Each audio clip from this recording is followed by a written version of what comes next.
You've heard it 1,000 times, but this isn't about a getting, an acquisition, an acquiring.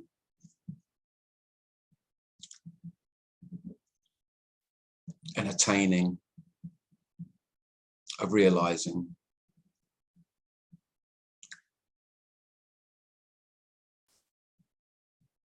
And you may, you will have heard, I've probably said it quite a few times, that it's about a losing, but it's not really. Because of course there can be no losing if there's nothing to acquire. If there's nothing to be gained, there's nothing to be lost.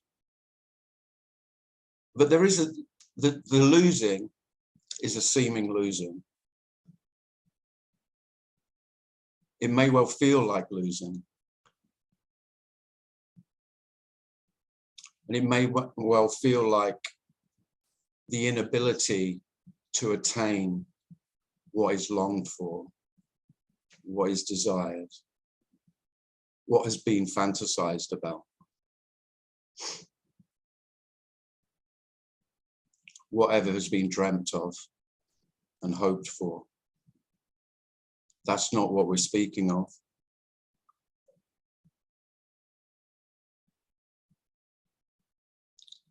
And that can feel like a dreadful loss. But of course it isn't. This message is so simple, outrageously so, ridiculously so. There simply is nothing to gain or lose.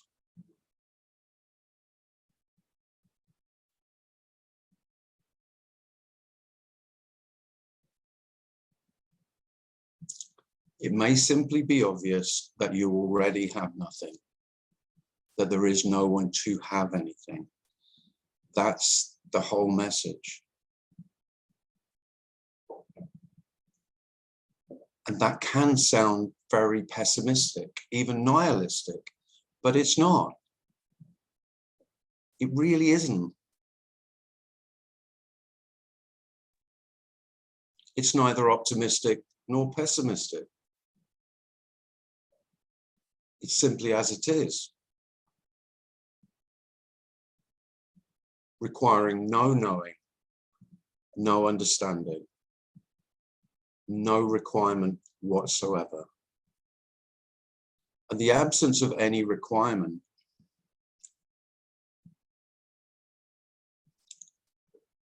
is the unconditional nature of life. And this unconditionality feels like love.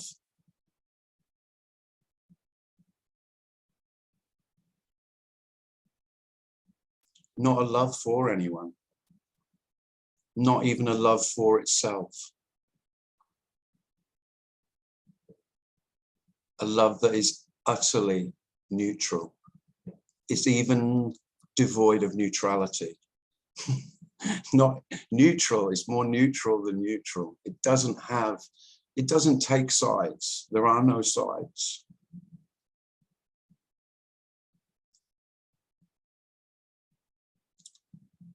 So it's a love that doesn't care in the normal sense of how we use the word care. And that can feel so dreadfully threatening to self. That's why most me's recoil at the very suggestion of this. Recoil in horror.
Well, that seems like that's all I've got to say today. Until someone else says something. Risha has a hand up. Risha. Hi, Tim. Hi. So when do you come to Helsinki? Before I ask you something. When? Yeah. As soon as I'm invited, or soon after. Okay. Yeah, I wrote to Miko, who's the organizer there. Yeah. Just keep nagging Miko until he says yes. He never answers on Facebook. Yeah, So well, maybe you contact him. I don't want to read too much into that, but Okay. Yeah, just it's me. I'm living in middle of Finland and like to meet you. Yeah. In Helsinki, yeah, that would be lovely. In Helsinki, yeah, that's not too far away. Okay, and thank you for your words. Oh, you're welcome. And so the mind thinks that he got it, what you are speaking of, and Yeah. Mm-hmm. But every day I'm going into the eye again and in this old story. And I have no idea how to stop this movie reeling. It's not in my hands, I have the feeling. But on the other side, I mean, it is like it is, and so it doesn't matter if I go into this eye movie again or not. No, it doesn't. It doesn't matter. No. Huh. Cool. The only thing that matters, essentially nothing matters. I mean, it's just that one of the reasons, one of the motivations to speak about this is life is immeasurably easier without me. That's beyond doubt. You know, I'm I believe you, yes. I'm the one who makes life a problem. And it's my problem. And so therefore it's my task is to solve the problem of myself and my problems. And really that sums up pretty much everyone's problems. Also yours, still. Well, no, I mean, what I mean is all the things that I say are a problem, really all self means when I say that I have problems, what I mean is life isn't turning up how I want it to turn up. Yeah. This isn't how I fantasize life to be. Yeah. This isn't how I want it to be. Well, yeah, I get it. So does it still happen to you? No. Well, it still happens that life, now this is, I mean, in a way it's exactly the same. Of course, I could still have a fantasy, or there could be a fantasy about how life, so there's an event coming up, say tomorrow I'm doing something, and then seemingly in the story, I arrive at that event and it's not showing up how I imagined it would. So of course that is a problem for me. Well, all I can say is it may still be turning up in a way that I would rather it wasn't. You know, I could still imagine the way that I'd imagined it would be in my perfect ideal. It's not that the stories can't arise still, but there is a massive difference in that, well, of course, what doesn't happen anymore, doesn't seem to, is that there's a trying to make it how I've imagined it. And then telling the story of what I must have done wrong, or what you did wrong, or what she did wrong, or what God did wrong, in order for it to not be as it should be. And without that, then problems aren't a problem, is the way I would put it. Problems still seemingly occur, but problems aren't a problem. They're really only a problem for me, because I say it shouldn't be this way.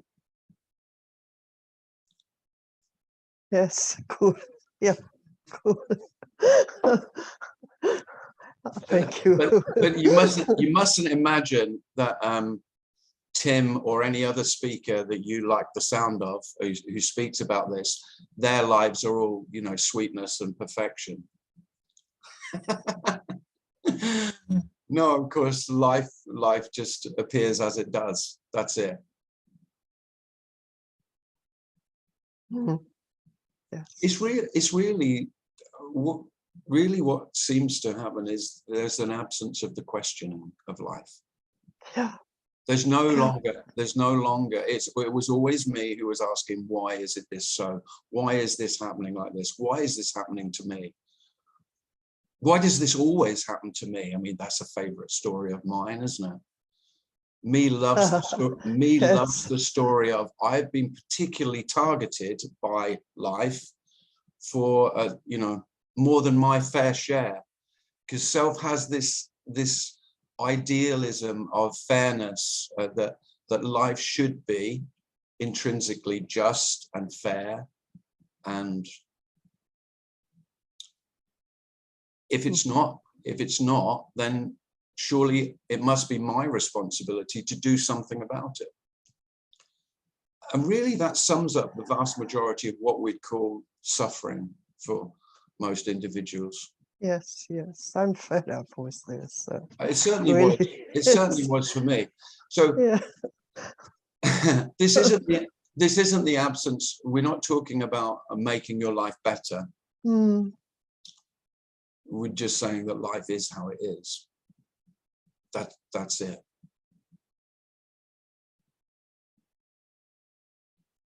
Yes. It's stating the obvious, that life is just as it is.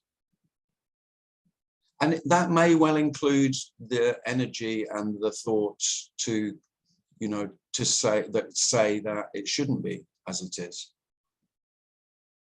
That's not excluded. But of course, it is those thoughts and those beliefs, if they are firmly held beliefs in fairness and justice, and that the good are rewarded and the evil and the wrongdoers are punished, I mean, that is the root of most suffering. Because life shows you continually that that's not the case. Yeah, yeah, I got it. What just came up? What are your thoughts about illness? I got this special diagnosis, and yeah, it's out of control. Eh? The body makes it thing, or life. Or... Well, I mean, there aren't many human beings who don't actually know this, intuitively know, I would say, that they're not in control of their body in any way. You know, there is no my body, there is just body. And Yes. Body includes mind, brain, emotions, all of everything happening absolutely, you could just say autonomously, automatically, however you want to phrase it. There isn't a right way of saying it, but it's happening. It's happening without a doer. You know, there is no doer of thought or feeling or emotion or dreaming or longing or whatever is appearing. Just everyone knows they're not in control. Especially, I would say, especially with emotion. Self can really delude itself that it's in control of thought. Hence, you know, psychotherapy is so popular, and all kinds of mind control shit is very popular with selves. Emotional stuff less so, because emotions very clearly show self on a regular basis that, well, regardless of what you, however much you feel you're in control, emotions can very quickly and obviously show you you're not. You know, sadness can just appear when you least expect it.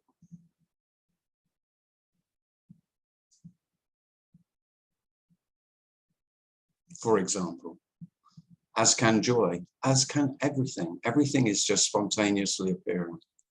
It's just, this whole message is just saying, well, you can just forget it, you know, about finding out where things are appearing from. Where are appearances appearing from? There's no knowing. Where do they disappear to? Where do they go? No knowing. Where are they when they're apparently here? No knowing. You know, where are they located? Where is emotion located? For example, you know, it's complete mystery. All of life is a complete mystery. Yeah. That's why I tend to speak about not knowing. And by not knowing, I just mean the obviousness that anything you say you know about it is just a story that means nothing, really, just an empty story. It can be beautiful still, you know, we don't have much else other than our stories. And what we can speak of is only story, always, including this story.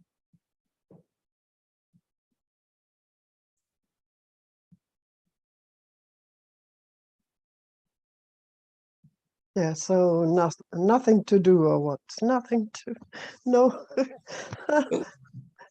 But nothing to do can sound as though, you know, can sound very negative, but it's not. It's utterly neutral. There's doing or not doing. Essentially, there's no difference between doing and not doing. You know, there's nobody doing, and there's no one doing, not doing.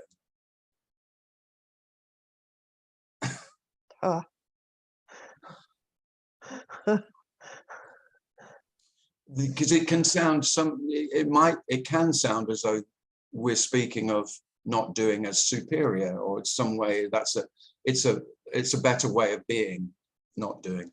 Not at all.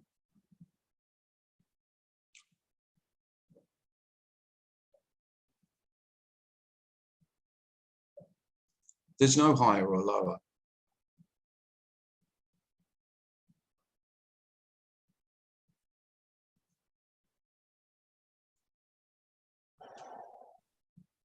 Wow.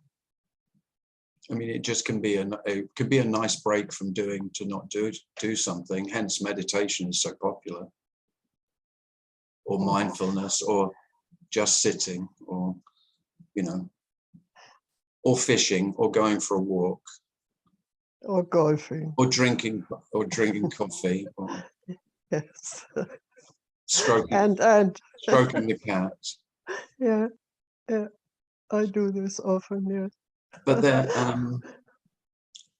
really there is.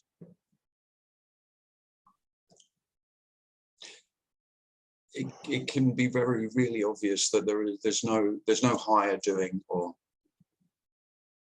you know, better or worse. Just preferences, just preferable. So if anyone asked me what they should do, I say, do what you like. I mean, what better advice could you ever give anyone than, what do you love doing? Well, do a little bit more of that if you can. What where do you feel most at ease and at peace? Do more of that if you can. Yes, yes. It brings joy, and joy is, yeah, and not because it will bring you anything, just because it's peaceful and joyous. Yeah, yeah. I mean, enjoyment is a lovely word, isn't it?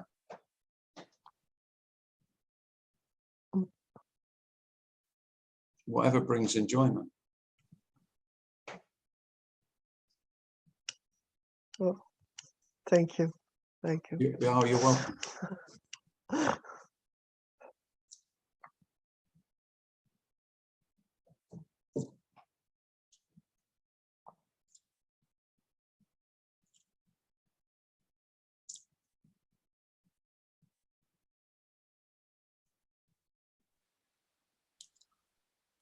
Hello, Tim. It's Ashley here. Hi, Ashley. Hello. We haven't spoken for a little while. I think I've only been to one of your meetings before, actually, but I know you're around and I see a lot of your writing. So what you were talking about just then, the doing and not doing, I guess to me, I sort of formulate it as, there's like a being and then a doing. And it feels like I can't really do both at the same time. It's like, I'm either doing, and if I'm not caught up in all the doing, then all right, I can relax and I can do the being. Yeah. And I'm finding activities in my life where, so for example, surfing is something just in the last year I've really doing more and more. And I don't know if you know, but I'm blind, and so it's like. Sorry, Ashley, you're blind. Yeah. So you're blind surfing? Well, yeah. We call it adaptive surfing. Yeah. Brilliant. And so there's something that I get from it that, I don't get it from other things in quite the same way. Being out on the water, there's a freedom there. Yeah.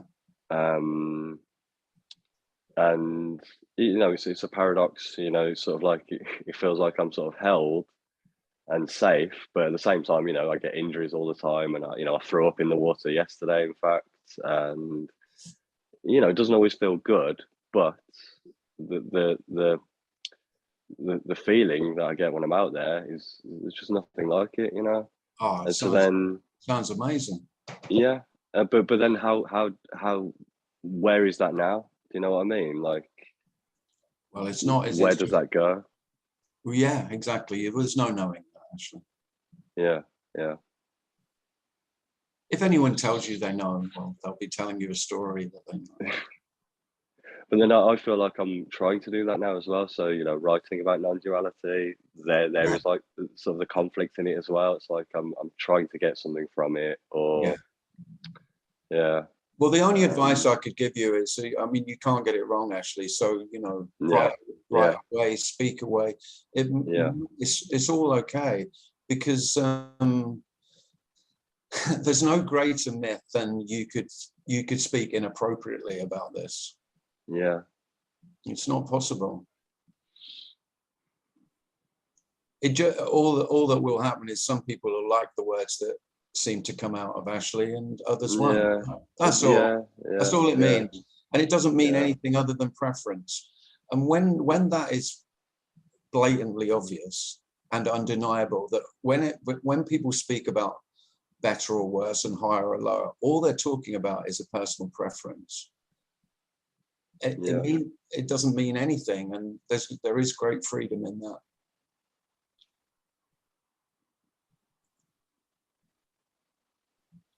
Feels like I'm. You can't get it right either, Ashley. That's probably that's what I mean. That's where I was just going. Yeah. No, that's the greatest freedom of all. Yeah. Because of course, it's like I'm trying to prove a point. Yeah. But what point is it to be proven? Yeah. If you're trying to prove a point, you're off the point. Yeah.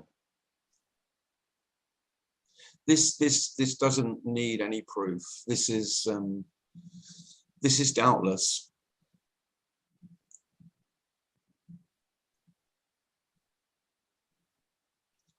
Including all the doubt. Yeah, so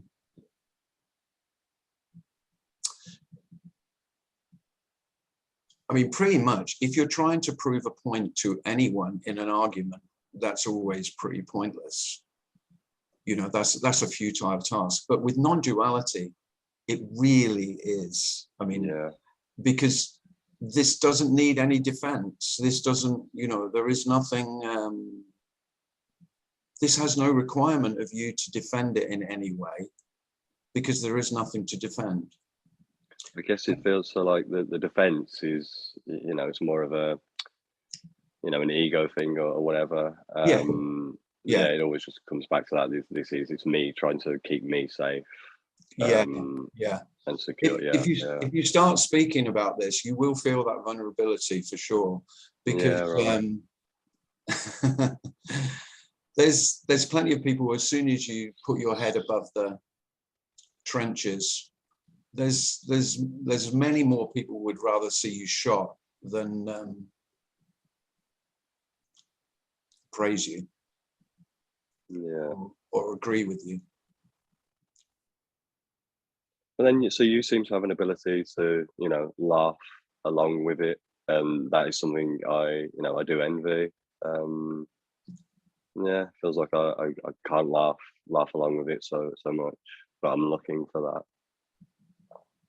No, well, no, I guess that's really just character, though, probably, Ashley. Yeah, That is my character. The character here is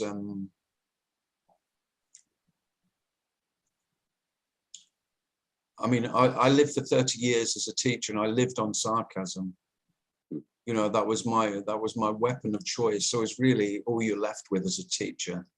Once they took my cane and my slipper away, I was my only weapon was a vicious tongue and a sarcastic sense of humor. And so, but the thing about this message is this isn't serious, you know.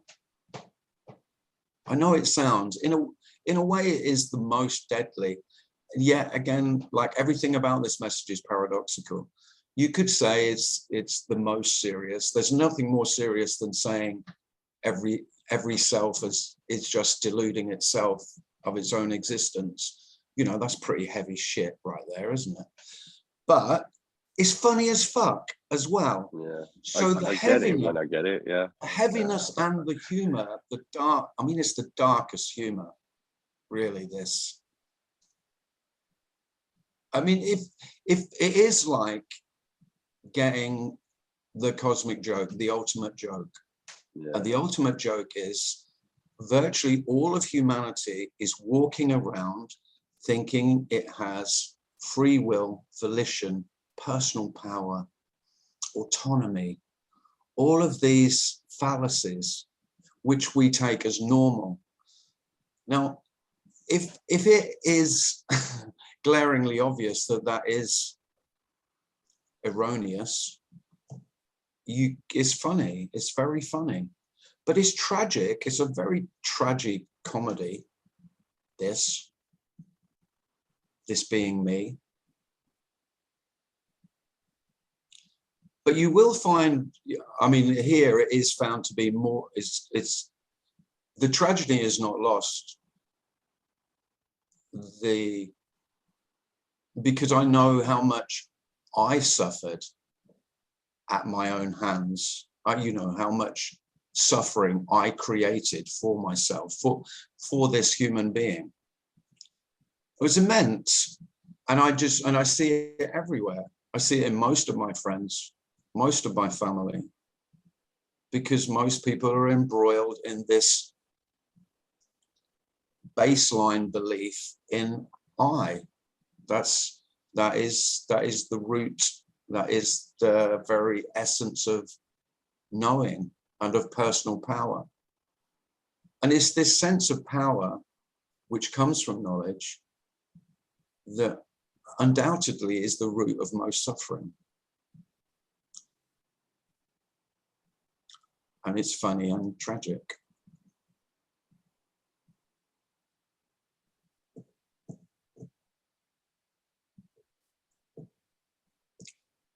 Sorry, I went on a bit there, Ashley. No, that's what I'm here for. Thank you, mate. But yeah, but I will say, actually, if motivation or the sense comes to write or to speak, then don't be afraid. Yeah. Or what I'd say is be afraid, but don't worry about being afraid. Yeah. You will get fucking shot at, though, Ashley. Yeah. It's already happened. It's in absolutely a small way, yeah, Yeah. It's completely inevitable, that. Yeah. I mean, one of the reasons I use humor, I guess, is because it does deflect a little bit. Yeah, it is. So I get a little bit less shit than some people, I guess. Yeah. But you still get plenty. Don't worry. Don't think because I'm just inherently lovable that I don't get a lot of shit thrown my way. I do. I do. You handle it well. You carry it well, definitely. Well, cheers, Yeah. Ashley. Yeah. Thank you, mate. I'll let you Yeah, get back no, I to it. appreciate that. And I'm when you speak about surfing, I'm really quite envious. I know. You've never done it? No, and I've always fancied, because I This is it, yeah. I was always very active and sporty, and I always had quite a few fantasies, but they were always in some tropical paradise. Though they were never on a Norfolk or a on a Yeah, I British was going to coast. say. I was I'm not never there in a yet. I was never in a wetsuit in a cold sea. No, this is it. So, I'm from Birmingham, and I made it bit by bit out to the edge of the country. I'm in South Wales now, and it's one of the best places in the UK. And winter just seems to be that's when all the activity happens out in the sea. So you have to really want it enough to be out there in the cold. And God, you've got to want it a lot more than I want. Yeah. It's good. It's really good. Well, You'll do it one day, I'm sure. No, good luck with that. It sounds brilliant. Thank you, mate. Because most of my my experiences of bliss, what I would call bliss or joy, have been physical, doing something physical.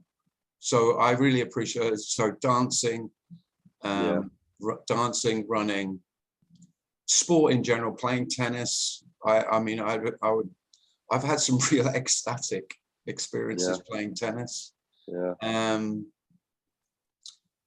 Playing football, stuff that you would think, footballers don't feel the ecstasy of being. Oh yeah, I'm not saying all that. Talk about it, and of course, you can't create it. I mean, I've spoken about this before, but one of my most powerful memories is of coming off at half time, having played 45 minutes, and sitting down in the changing room and realizing that I had no experience of playing the 45 minutes that just apparently I'd played. And it was really obvious that I hadn't played. But I was just filled with joy. And I had a friend of mine say to me, what the fuck's wrong with you today? I said, what do you mean? He went, well, that wasn't you out there. You were brilliant. So, it was that really struck home that, of course, without me, I was naturally, this body was naturally playing. It's hard to take credit for it. Although if someone tries to credit you with it, you feel disingenuous. Exactly. You can't take it. Yeah. And so from then on, it became obvious that even though I still convinced myself that I was the player, I was the footballer, I was the runner, the tennis player, there was always some element of, I never really believed it completely anymore. There was, after that experience. That's just another story. But yeah, I there's a lot of bliss in movement, can be.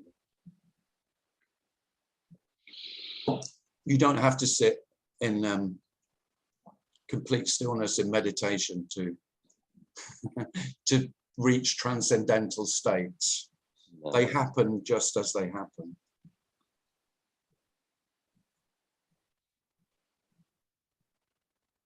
Of course, after that happened, I did everything to try and recreate that. So I thought about what I did before the game.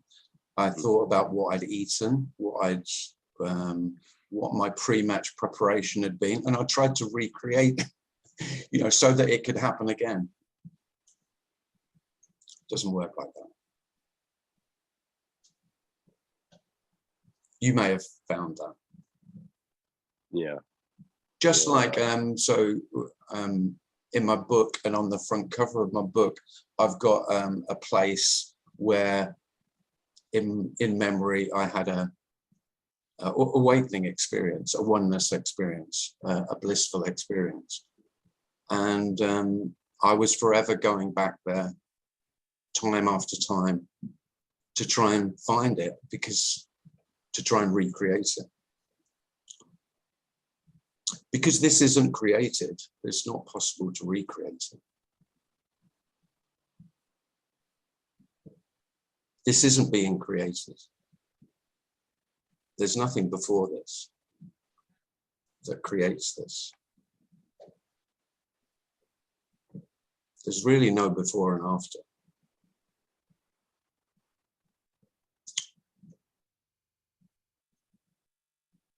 Or during.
Jacob has his hand up.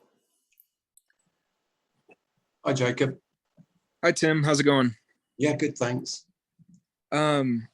Question just came to mind.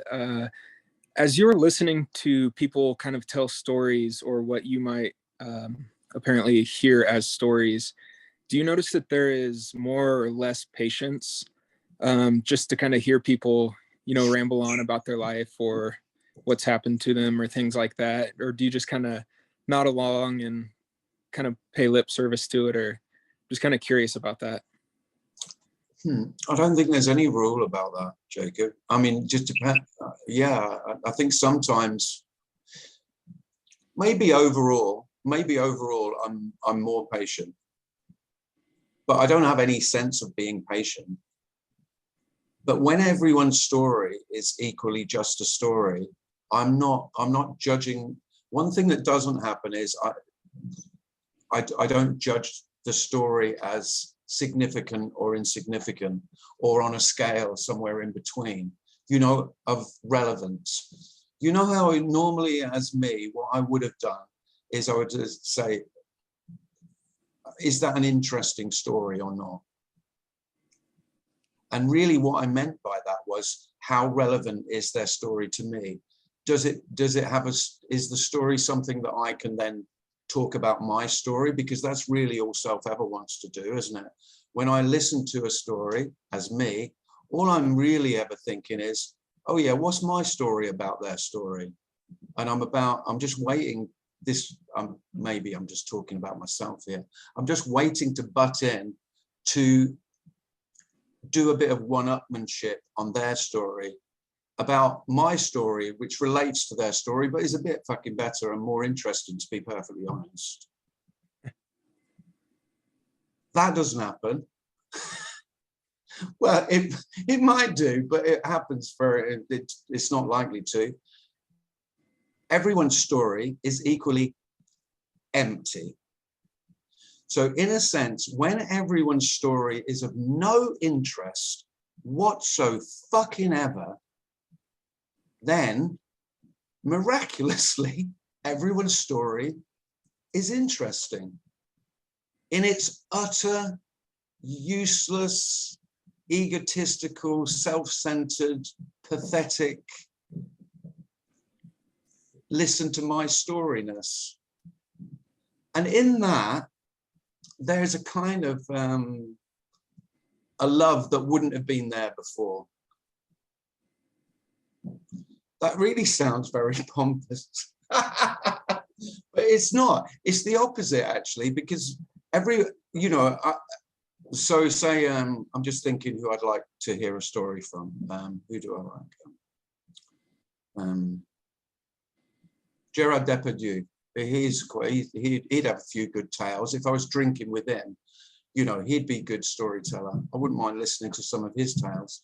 But his tales of wanton drug taking, excessive drinking, and womanizing, although I'd find them enthralling, they're no more significant than my mate down the pub telling me about the carp he caught on Sunday. I love that answer. Thank you. That's great. So, yeah, I think generally it's when everyone's story is just a story, it's much easier to listen to them.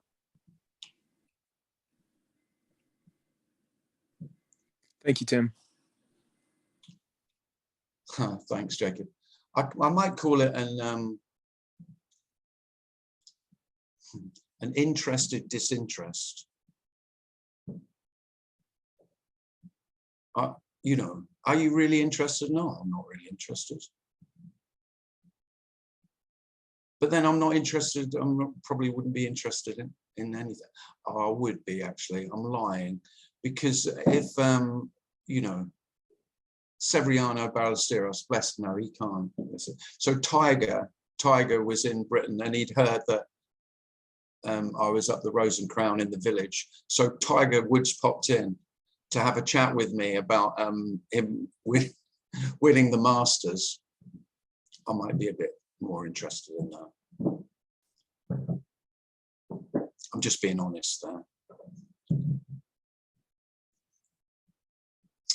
But what I will say is, what you can hear that story is the problem, Oh, well, the problem with you see, the problem you've got is you're still in the story. And what you need to do is get out of the story. Well, fucking good luck with that. Where the hell are you going to go? Into oblivion. You're going to dive into the void and just rest there in perfect bliss, or whatever else you've fantasized, Stories aren't a problem. The problem is my story and how important my story is to me. And maybe your story, if I've identified with your story too, that could be a problem as well. Especially if I've made your story special.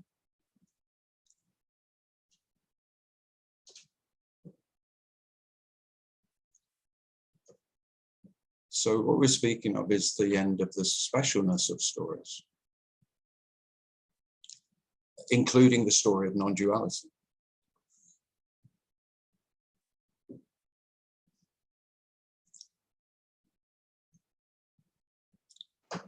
That dies too.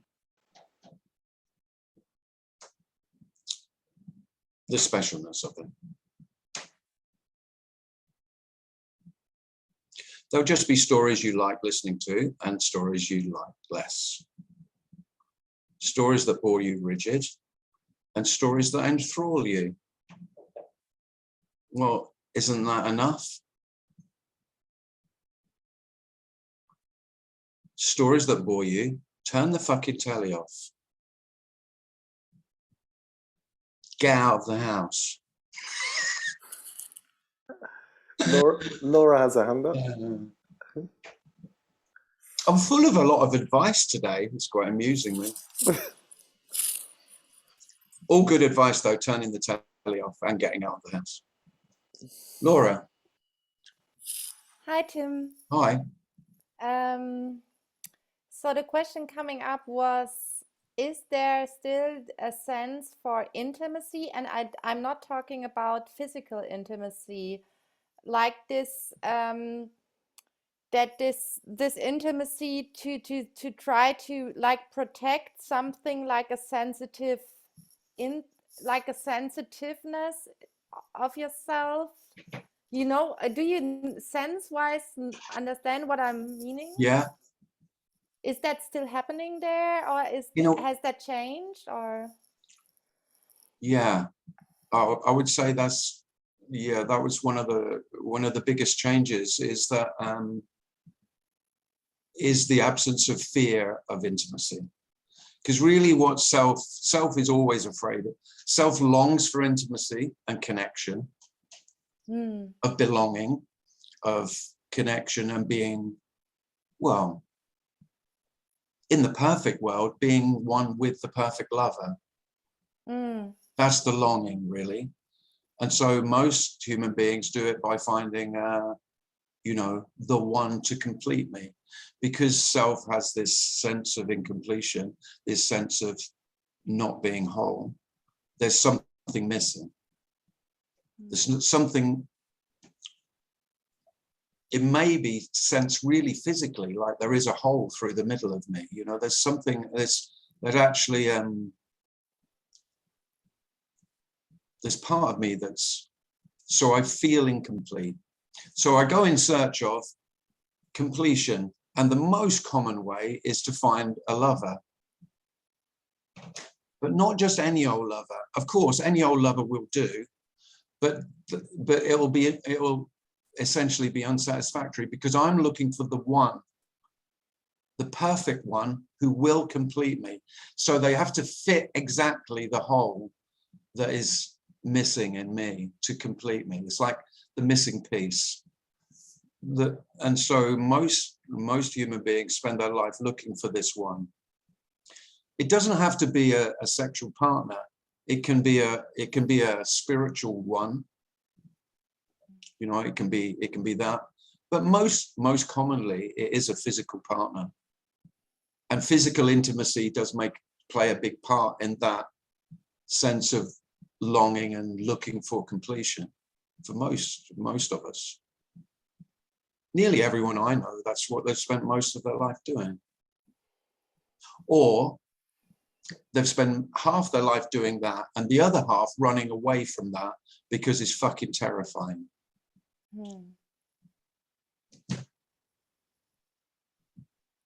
Because imagine if you were completed. That'd be the end of it, wouldn't it? There'd be nothing, there'd be no more for me to do. So the whole energy of self is either running towards what I think will give me this sense of wholeness and completion, but also running away from it and hiding from it, because that intimacy is terrifying. Yes. And if you ask how it is now, it's very difficult to try and put that into words. I can understand. I would say there's only intimacy.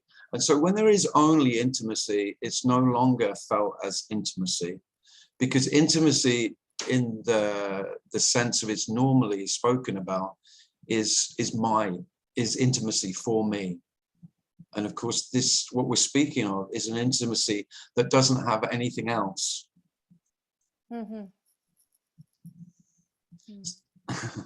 So there isn't one to be intimate with another.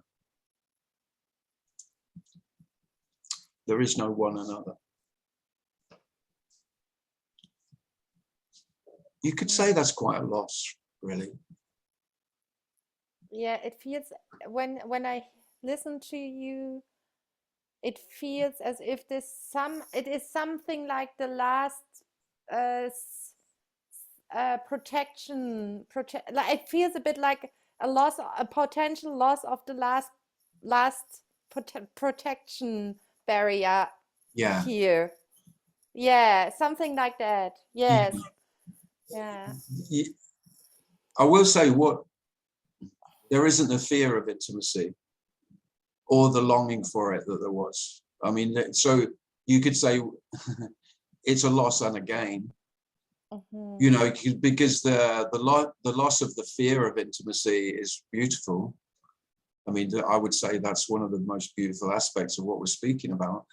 And yet,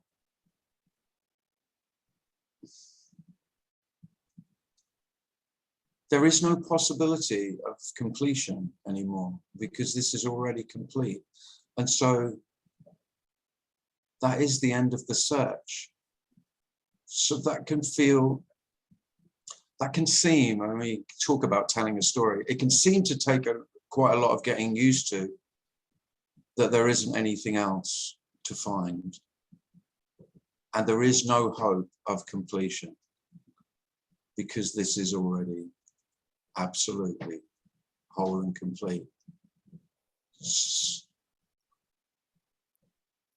Beautiful. Mm. Thank It you. is beautiful, but there is a sadness that comes with that. I have to say. I mean, this isn't all. I mean, if you're after a fantasy of just constant joy and bliss, that's not what I'm speaking of. There is an inherent sadness in the loss of dreams and hopes. I mean, there is immensely less suffering because hopes and dreams are what creates most suffering. But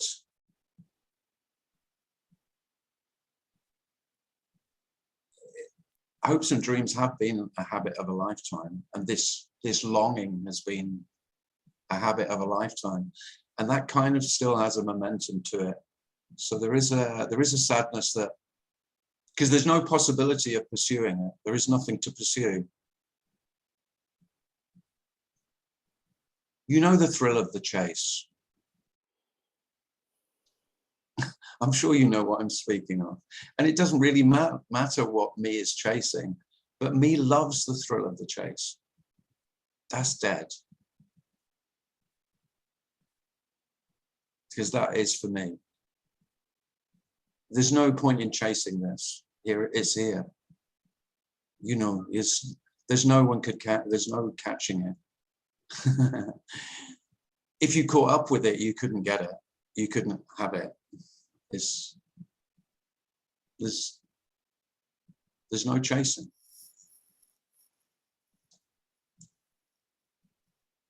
That can feel like a deep sadness.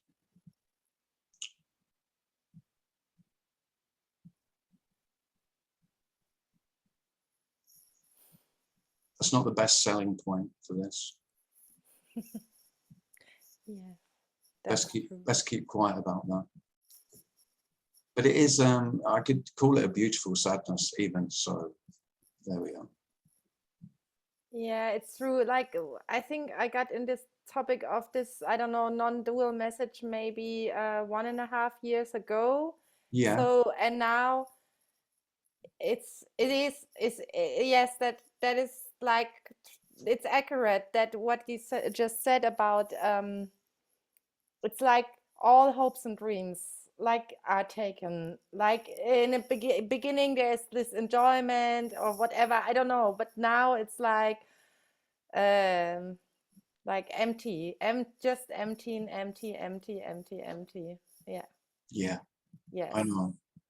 And also this I don't know, like things like deeply held somehow in the past, somehow it's bubbling up, like wow, like, but it's not that something is still investing it, but it's like coming, yeah, like your introductory speech has mentioned something like, I didn't understand the first word, relinquill of, and then the second one was horror. Yeah, so the the known horror is like showing itself as well, and it's like this is not making things good. No. Like no, it's not at all. no, nothing can also appear as a nightmare as an apparent nightmare for some time. Yeah. And like you say as well, it's not that what I tend to call my old shit, trauma, memories of depression. They can still appear. Yeah. Again, me says, oh yeah, well, without me, there would be no memory of me and what it was like for me. No, nonsense. It's like everything else, they just appear completely unbidden, randomly, from nowhere. But I mean, the wonder is that they're gone as they appear. So they appear like everything, seem to live a life. That's what a memory does. It appears, seems to have a life, and then it's gone. That's how this is. There's no handholds.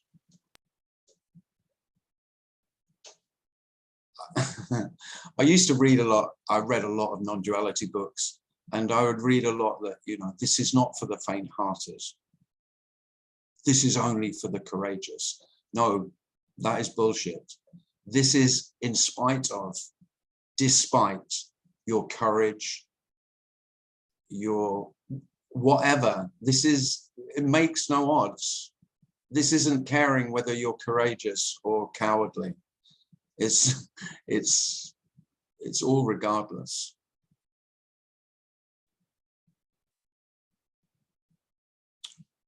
Wonderfully regardless.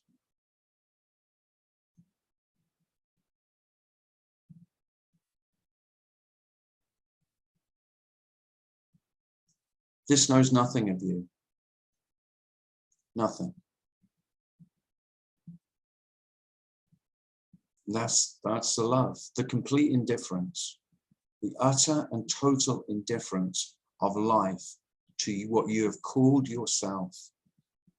The absolute lack of acknowledgement that you exist, have ever existed, will ever exist, could ever exist as a self. That is the love that is unspeakable. It's intolerable to me, the very notion that that is the essence of life. The essence of life is complete indifference.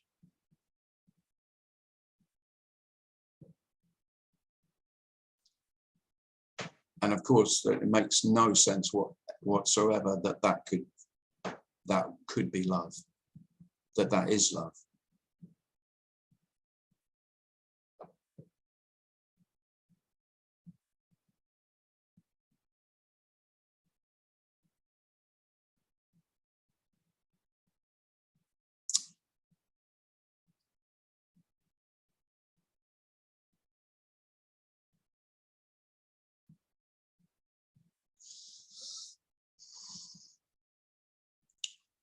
Well, thank you very much for coming, everybody. I'll give a quick plug. I haven't asked John yet. I'm just looking at John here. And this is the first John's heard of this. I'm doing it's probably not the first John's heard of it, but it's the first I've spoken to him about it. That I'm doing a retreat on the 6th and 7th of February. Or is it the 5th and 6th? 5th and 6th. See, I don't even know when it is. 5th and 6th of February. The details are on the website, timclissthis.com. If you're interested. If you are interested and you can only make one day, or even, you know, you could make only the evening meetings or whatever. If you've got any request to not attend all of it, then just email me through the website again, and we can arrange something. Equally, if the cost is prohibitive and you think, well, I'd love to come, but it's a bit much. Then again, just email me, and again, we can agree on pay what you could afford. I'm more than happy. I would just like anyone who would like to take part in that to be able to take part. Would be great. So that's in that's a month tomorrow. And I just saw John's face and thought I should just apologize that I've arranged that, and I would like John to be a part of it, because last year, if you didn't know, John sort of co-hosted with me. So Darren's technical host. John is, we just call him the style host, style guru. And yeah, so message me by all means if you're interested in that. And 2 weeks before that, I'm going to have a meeting on a Wednesday with Emerson so that he can give it a plug for me, because Emerson still does this. I can always forget what he's calling it these days. What's he calling it these days, Darren? Do you know? I don't know either. It's not Nothing FM anymore. It's something else. No. Yeah. Non-duality.com. Non-duality live, nonduality.com. Thanks, everybody. Thank you, Thanks, Tim. Tim. Thank you. Thanks, Darren. Thanks a lot. Thank you. Thanks, Tim. Thank you. Thank you. Thank Tim. you. Thanks, Darren. very much. Bye-bye. Thank you. Bye, Darren. Thank you. Love the Bye. surprise See you all. you just told me. Thank you. Happy New Year. Bye, everybody. Happy New Year. Oh, it's good to be out of bed.